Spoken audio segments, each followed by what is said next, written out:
Today we're going to do a quick demonstration with one of our favorite myofascial release tools, the Gumdrop. We like the Gumdrop for two reasons.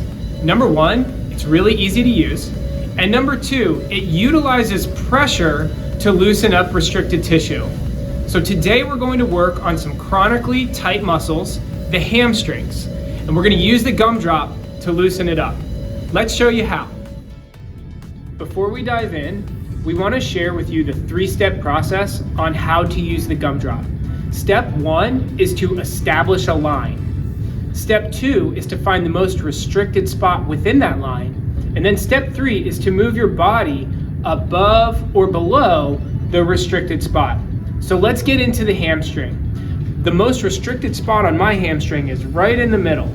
Feel the tightest right here. So I'm going to press the Gumdrop on that restricted line. Then from there, I'm going to find the most restricted spot and then move my body. So let's see how this works. I'm going to take one of the points of the Gumdrop. I'm going to put it right into the middle of my hamstring and I'm going to press. That would be spot number one. Then I'm going to move it up about an inch and I'm going to press again. That's spot number two. Press again. 3, 4, and one more, 5. You can take 5 to 10 presses within a line.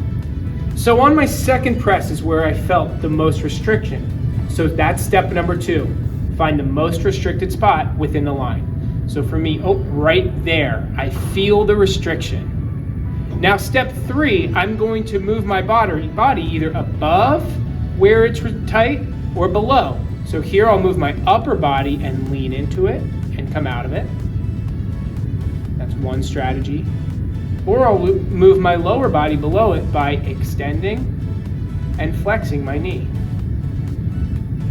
After doing this for about a minute or two, I can immediately feel like this is loosened up. So, to summarize, make sure that when you're using the Gumdrop, you're establishing that line, you're finding the most restricted spot, and that you're moving your body either above or below it. Thank you for checking this out, and we hope it works well for you.